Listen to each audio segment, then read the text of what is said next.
And welcome back to Bulletproof Selling. My name is Sean Rhodes, and I am the Chief Sales Architect here at Bulletproof Selling and author of the book Bulletproof Selling, a guide for systemizing sales on the battlefield of business. Now, here at this podcast, this brand, this organization, we believe that hope is not a sales strategy. So we're here every single week, multiple times a week, to help increase the performance of salespeople, the performance of their pipelines, and the results of their teams. Now, this Bulletproof Selling series, we actually get to share insights from the top minds in sales, from best-selling authors, trainers, speakers, and those that have been out there in the field managing sales teams. And my commitment, every single one of these episodes, we're going to build a sales system that you'll be able to use no matter the size of your team or the size of your goals. Now, I'm very excited today to be welcoming someone that I learn a lot from every time I get to see him speak. His name is Ed Robinson, and he comes through a very untraditional path into the world of sales. He comes from one of the most non-selling careers, but for the last 30 years, he's been bouncing around the world, dozens of countries, sharing how salespeople can actually systemize what it is they do. So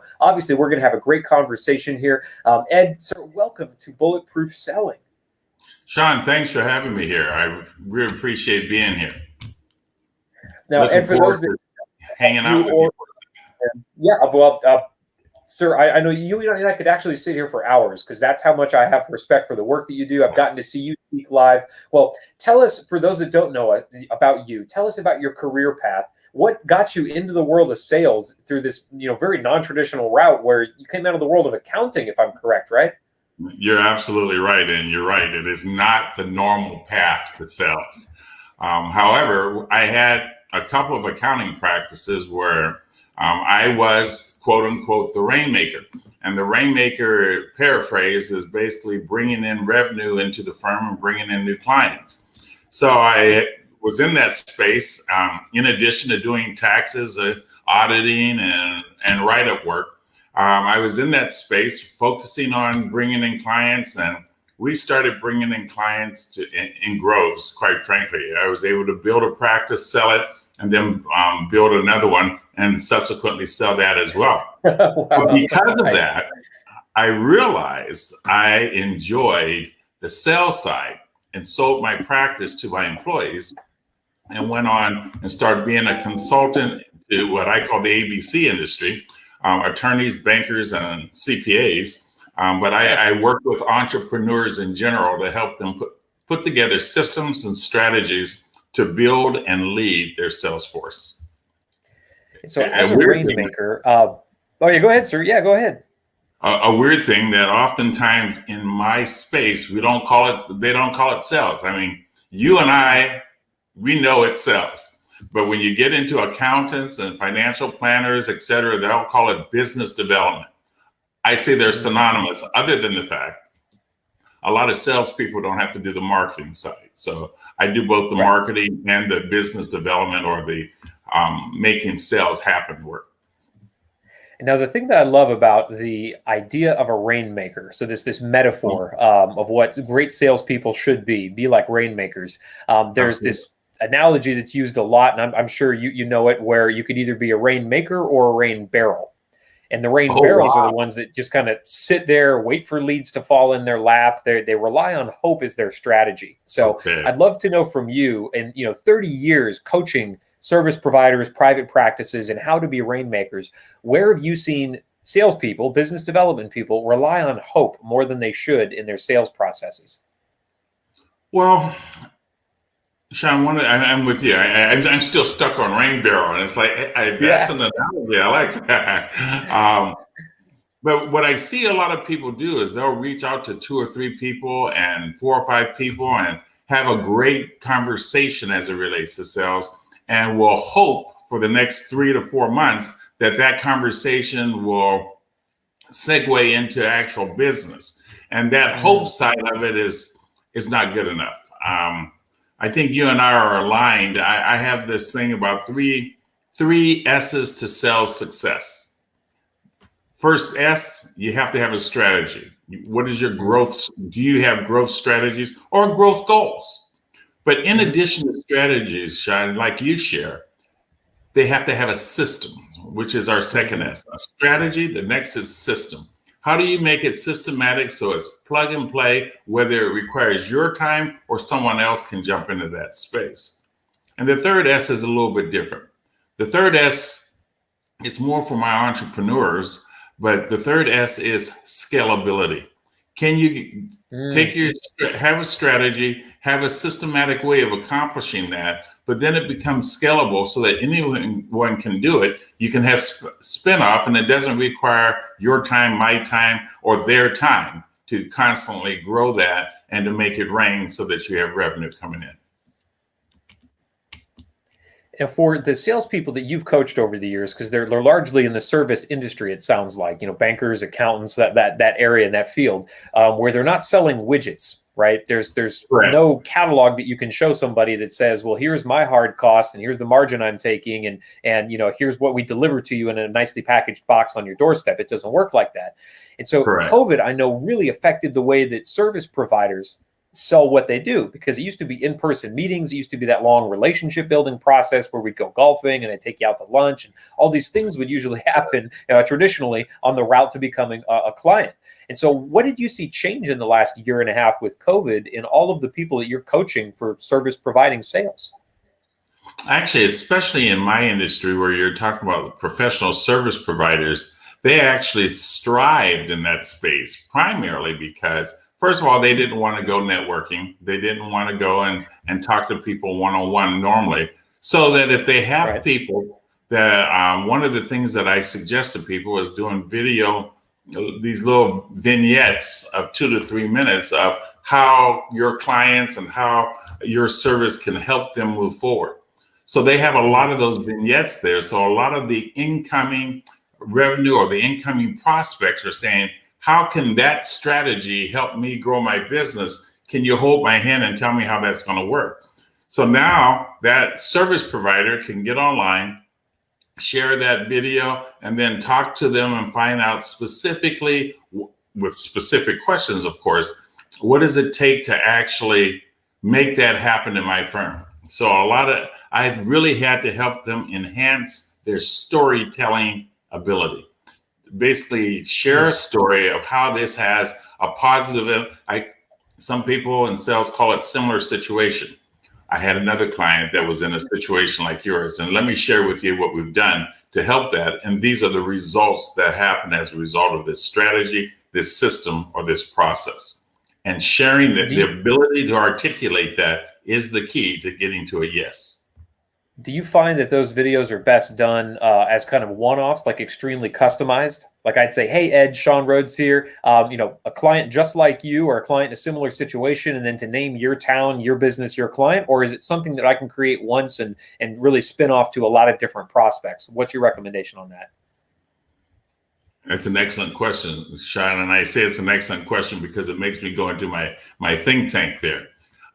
Prior to the pandemic we all experienced, I would have said that you could have a generic video on various tips. One of the things I've shared with people is to do a 2 or 3 minute video on how with just tips on business development or tips on how your service can help them.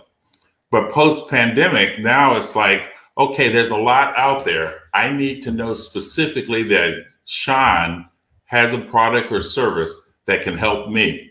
So especially, for instance, now, one of the things I'm doing a lot of keynoting on is eliminating revenue drought. It would be easy for me to interview you and talk to you about what are some of the things that you've seen that has eliminated revenue drought with your organizations and your customers. And taking hope out and having a specific strategy to a yes is post-pandemic, that's what you'd have to do.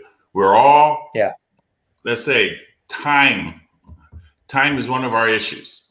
So if we want to be more productive, more effective, having the marriage of your story and how you have helped people in the past allows people to accelerate their thinking and know better and quicker whether or not your product or service will help them.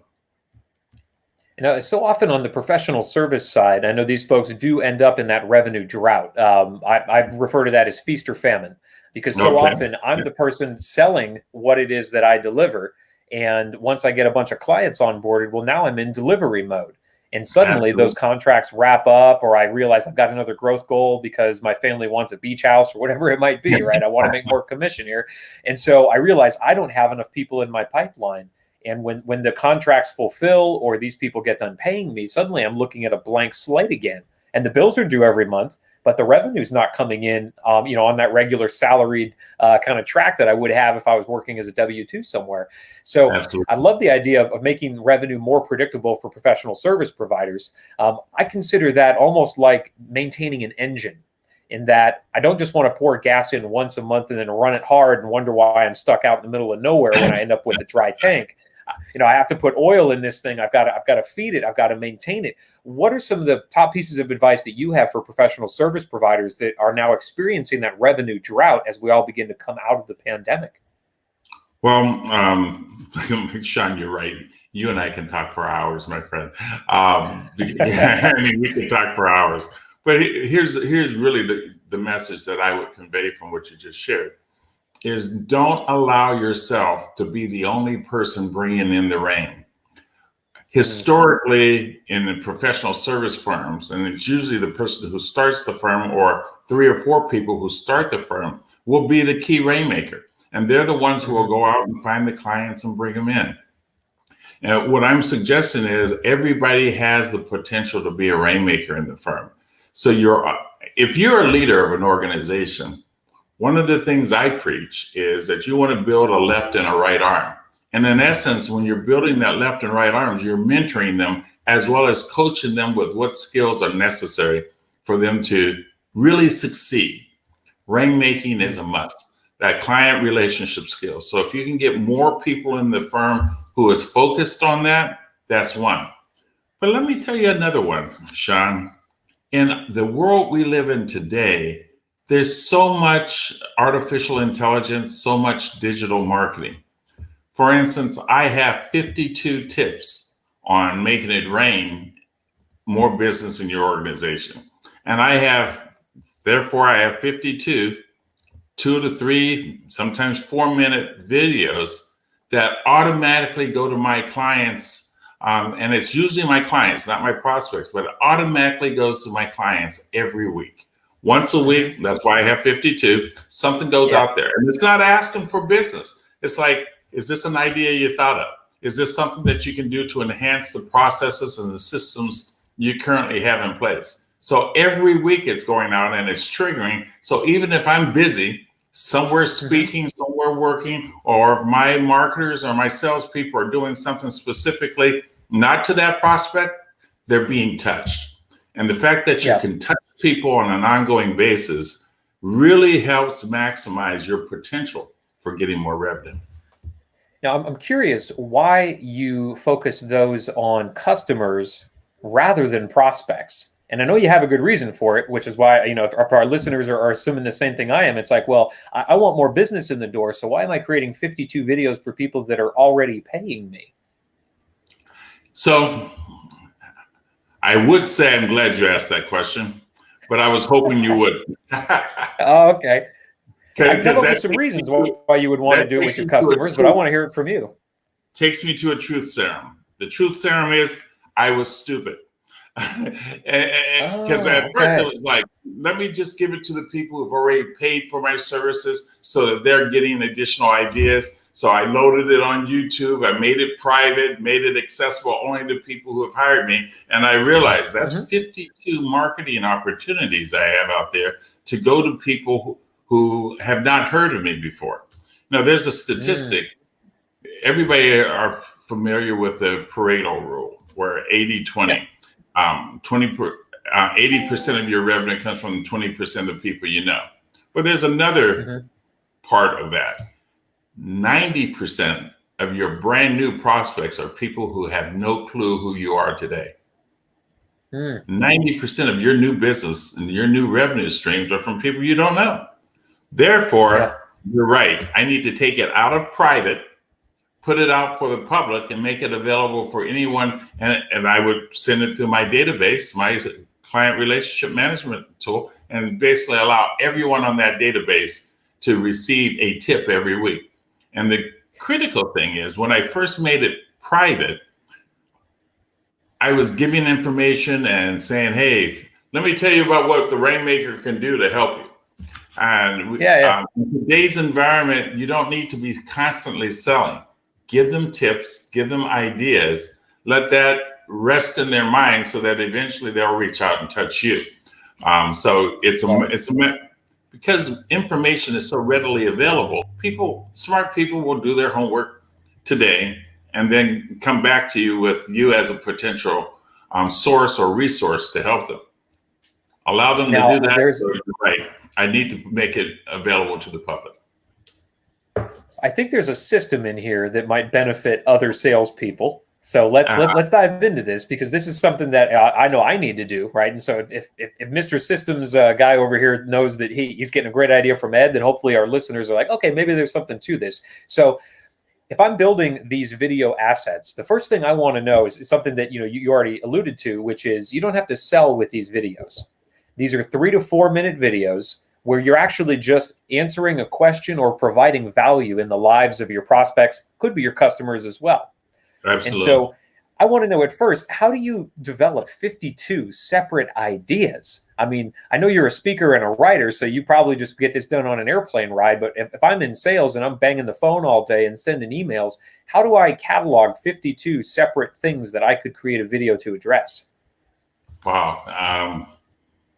That's great. One of the best ways of doing that is your proposition. Do you have your top 5 or 6 propositions?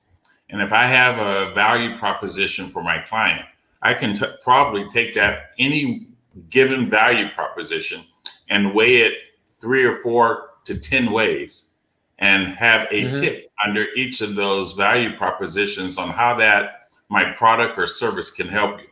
So I will verbally go through, hey, you want to be a Rainmaker? Why would you want to be a Rainmaker? One of the greatest reasons of being a Rainmaker is it is the fastest way to accelerate your career as a professional. And if in fact you've already managed the technical side, maybe the customer relationship skill side is what you need to master next. Not just the hard skills, but the soft skills. And by mastering rainmaking, you'll be faster. You'll be quicker to see how you're in the limelight and people want to do business with you. And that would be a tip. I love it. Yeah, and it has to be that quick, right? Because these people are banging through stuff on their own end as well. They don't need to sit there for an hour-long lecture. And what I love about what you just said, because that's an example, everybody. I mean, Ed just gave us one of his videos. You don't have to dive too deep into the tactics. Because if they want to know the tactics, they'll do their research or they'll reach out to you directly. And isn't that a great way to open up a conversation if they do? So it don't have to really be, down at the runway. You could keep it at the 30,000 foot level and just provide a little bit of value in a quick way. So I'd love to systemize this as an outbound campaign that any salesperson could operate. Obviously, if you have a company that has a marketing department large enough, they could create the assets. But I think there's a lot of benefit to it coming from the person that they're going to get on the phone with. So if you are a service provider running a firm, that would be you creating the videos, because when they pick up the phone and they call, they want to talk to you. They want to talk to the person, the man or the woman that was in that video. So when we talk about building systems here at Bulletproof Selling, we talk about trimming hope away from a sales strategy, because every new system we put in place eliminates a little more of that hope. And so we talk about this acronym TRIM, T-R-I-M, and that's the basis for building any great sales system. So the T in TRIM is the trigger. So if I'm creating these videos and I'm launching them out on a new prospect, what is the trigger event? When do you think it's worthwhile for me to get a prospect in this 52-week sequence? And should I get their permission first, or should I just start sending them customized emails and say, here's a link to a video I created with something that might help you solve XYZ problem? How would you advise that we start that system on a prospect? Excellent question, Sean. I'm intrigued by your TRIM process. You know how I love systems, but the trigger really is and I love that reason that you're asking for the trigger. In the marketing world, recognize that people are not sitting around waiting for us to call them. There's something that has to take place to manifest our desire to want to do business with you. And yeah, that is a trigger. And what we have to do is interrupt their thinking. So you have to think of some of the pain points they may be having and basically throw it out there. Are you experiencing revenue drought? Are you experiencing some challenges now that you're managing people remotely? One of the clients, while I do a lot on the ABCs, I do some work with entrepreneurs and general salespeople as well. In the moving industry, I spent a lot of time helping the movers and major companies move companies as well as residentials. And when you're in that space, it's like, what are the biggest challenges you can have in the moving space? What are the 15 things that could happen that could go wrong? And if you can tell me how you can mitigate that, or your product or service mitigates that, it validates me on an ongoing basis. But I usually base it on where my challenges are. And I never put it in the way of a trigger, but I have a program called PEST, and in all honesty, it's trying to create a trigger. So PEST is basically send out a postcard that says, when I moved from San Antonio to Houston, I sent out a postcard to my key vertical and said, the Rainmaker's coming, the Rainmaker's coming. If you're looking at increasing revenue or increasing leadership, let us know. And then after the P, we then go into the E, an email with all the propaganda or the marketing material to support that. And then I put the S in there. Snail mail. I'll send them one of my books. My book, The $1 Million Rainmaker, may be the book and then I'll put a letter in there. Congratulations for being a rainmaker in your industry. I love interviewing rainmakers or people who are doing and shaking things up in their industry. Let me know when I can interview you. The T, a telephone conversation, to follow up right back to that conversation. I love your trigger. I'm intrigued with RIM. Oh yeah, well, that's what we're going to dive into next. So the trigger, then, it could be a prospect with an inbound inquiry. So they come to you, they drop something on your website, they sign up for your newsletter list, your email list, whatever that looks like. Or you identify someone, to your point of they're having an event in their life or in their business that makes your product or service an ideal fit. And then the idea being, you're not, again, just sending an email saying, will you buy my stuff? No, it's here are the 15 things or the 52 things that we've identified you need to be aware of. And this is just education. Whether you decide to do business with me or not, here's what you need to be aware of. Here's how to mitigate that risk. And, a little bit about my company is an expert at mitigating that risk or in completely eliminating it altogether for these reasons. So we got the trigger event in place. Now I'd like to make this thing repeatable. So I know that you don't want to wake up every single day of the week and send out 108 of these emails to different people in different stages and cycles of, this sequence, right? 52-week sequence. I don't want to have to think about what's going to happen next with which prospect. So how do you recommend that salespeople make this thing repeatable in getting these videos or these articles or whatever resources you're providing into the hands of their prospects on a regular basis? One of the things that we do is we put it on a loop, and it's an automatic trigger if, in fact, you're in our database. So if they have some specific prospects they have that they really wanted to focus on, the way when I'm coaching people, I always say, give me your target 25 for any given week. And based on that 25, think of 2 or 3 things that's imperative for those 25 people to know to make a decision. And then you do a personal video specifically for them. Sean, I was looking at my database. I see that you're experiencing this type of a challenge, or you're about to make this move, or you're about to purchase. We have found that these are the top 4 things that you may want to consider. And if, in fact, you'd like some more information, I'd love to share that with you. And that type of a video where you're sending that out, or a sound bite so that they get it, it can even be an email. But you really want to now activate and work on the trigger that you just got. But also recognize, Sean, triggers can come from anywhere. I am the proud father. I am the proud father of 3 boys. And when they were younger, my boys are older. My baby is 34 and 6'8", 285 pounds. Big baby. Nice. But we used to always play basketball, right? And one of the things that we love doing is also watching sporting events. So a sporting event, specifically, Super Bowl was coming this one year. And I was trying to get all my boys to come over and we can watch it on the screen, and I'm waiting for them. And I suggested at some other event, hey, Super Bowl is going to happen. Why don't all of you come to my house? Well, they all looked at me like I turned green, and there was this hush. I mean, a hush. You know when people have something on their mind, but you're the only one in the room who don't know what it is. I said, what's going on? I said, Pops, have you looked at your television? I said, yeah, I've got a huge television. 65 inch? They said, yes, but 65 inches in all directions. That thing has to be, it can probably hold down most cruise liners, right? And they said, we're not coming to watch a television of your magnitude. It's not HD, it's not smart. Right. They went through a list and says, I got it, leave me alone. That became my trigger. Okay. And then I started going through and researching, tell me more about these smart televisions. Went to Best Buy to name drop. And this young lady just kind of demonstrated what the benefits of a smart television was. She educated me, Sean. And by educating people on various things, it lays in their mind. So she engaged, she educated me. The next phase, she made me a minimal offer. When you're ready, I'll come in and set it up in your house so that you and your boys can watch the next sporting event. It worked out well. Nice. I love that. And that's something you mentioned is interesting in that the trigger doesn't always have to be on the side of the prospect. It could be on the side of you as the salesperson in your company. Something changes in your life, in your business model, and the services that you offer. That could open up a whole new market segment that this campaign could then be built for. You could repurpose an existing one in. So that's a great point, Ed. Thanks for that. So we've got the trigger. We've got making it repeatable.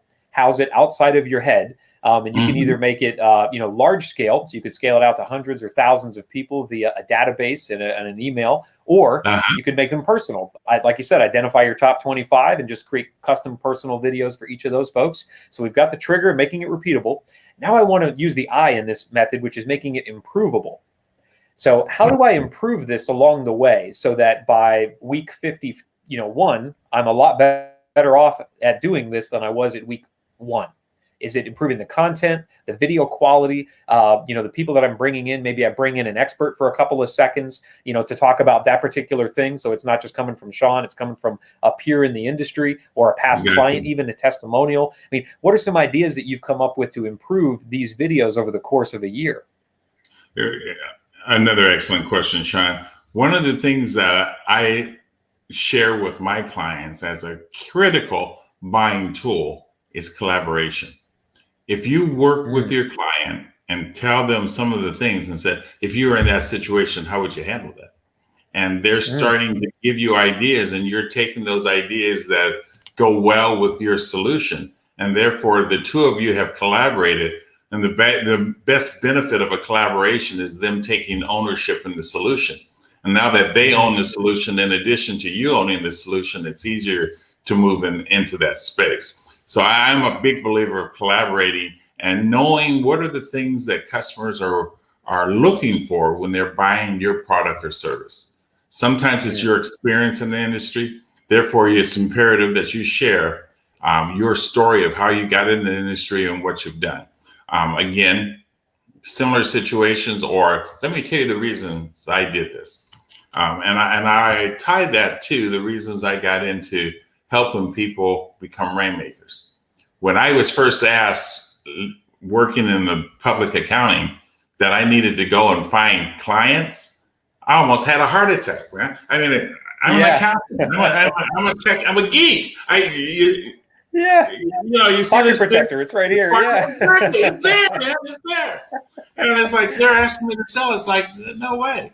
So I was looking for something, and I found something extremely simple, repeatable, that other people can learn and easily start developing the skills necessary to become a Rainmaker. So I totally, I like that eye. Right there with you, man.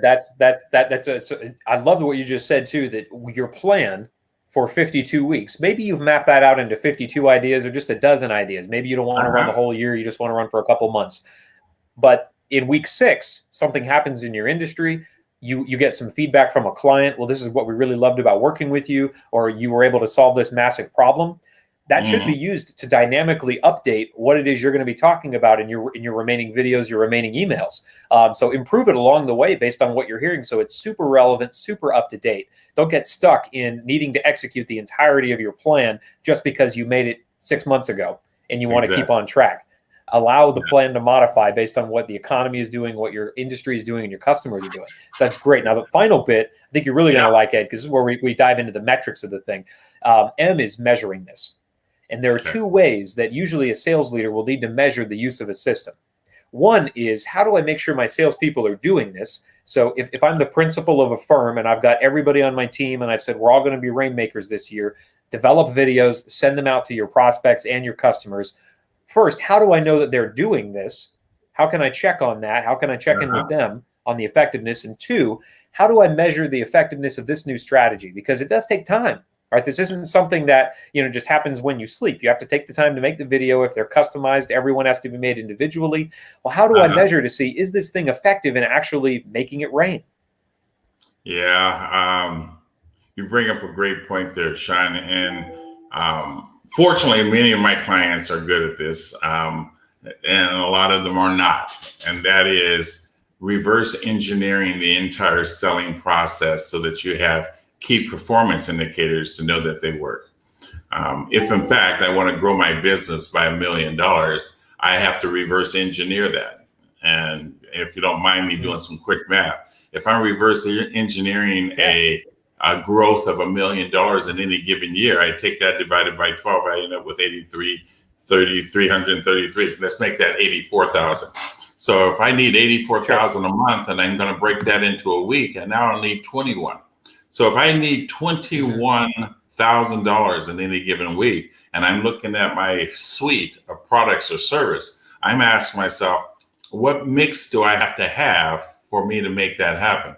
As speakers and let's say that we made 7,500 widgets or 7,500 rubles for each event. That means I got to sell 3 rubles. And in any given week to get that 21,000. In my world, if I talk to 25 prospects, I know that I'm going to really make a connection, if you will, with at least 3 or 4 of them.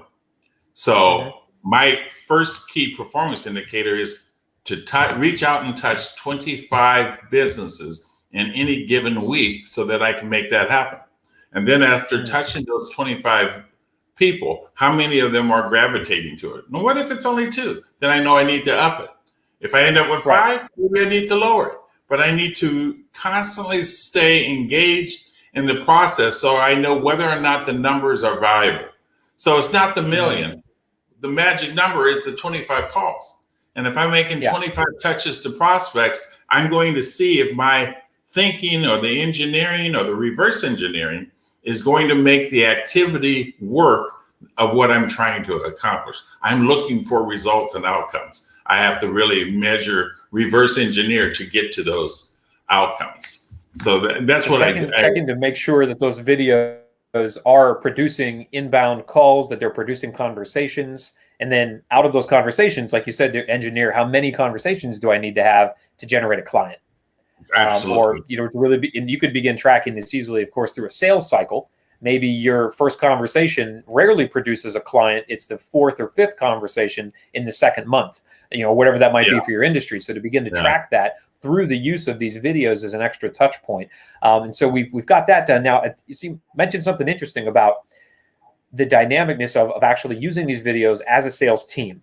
And you mentioned some of your clients were good at it, and some of them weren't in this reverse engineering process. So if I'm managing salespeople doing this, and I want to make sure that they're producing the videos and that these videos are actually producing better results than they would have otherwise, am I checking in with my sales team, not to say, did you do it? Because I'm going to make that assumption that they did, but rather, which videos are getting the best feedback? Maybe which topics are you seeing the most return calls on? And that way, instead of tracking leading indicators, I'm actually going on the lagging side. I'm going to assume you sent the videos. So which ones are generating the most calls? And can we share that with the rest of the team so they can start focusing on those topics too? Absolutely. Which one of those videos are creating the conversations that you want to have? And based on those, so tell me, how many conversations did you have this week that really tie back to the video or a specific video? And how many do you feel are hot, medium, or cold? And If it says none, then we know that they didn't do the activity, but we're starting to reverse engineer it. And I like that. You went with the assumption that you made the calls, you did the videos, you sent it out. What type of results are you having? As opposed to micromanaging them on the smaller details, you've gotten a little bit higher up there to make sure that they're doing the work that you need to do. Yeah, I mean, obviously, Ed, my background and experience first comes out of the military, hence the bulletproof selling piece. And I often found that the leaders I had more respect for trusted me to get the job done. And only when I proved that I was incompetent would they then come in and have to micromanage me. And that only happened a couple of times. In the environments we were in, incompetence never ended well. But after I could prove I got the job done, they'd be miles away sometimes. They'd be sometimes in a different time zone. And they just check in, Sean, what's working well? What could we do better? How could I better support you? And that was it, right? So it allowed me to, as a salesperson in this case, get out there and do my job, make a better impact on my customers and clients, and of course, improve my income. So, Ed, this is an end-to-end sales system we've built. Thank you so much for building it for us. And I want to make sure that people know how to get deeper into your world, because decades of doing this, you've got so many resources that people could learn from today. So how do we go get in touch with you? How do we get to your website? What can we look for there first so that we can become better rainmakers in our own businesses? Well, the best way to do it is if they drop me an email, and this is taking a risk here, Sean, because I know how popular you are. If you drop me an email and say that you heard Sean and I talking on Bulletproof Selling, and write in $1 Million Rainmaker, I'll send you one of my books for free.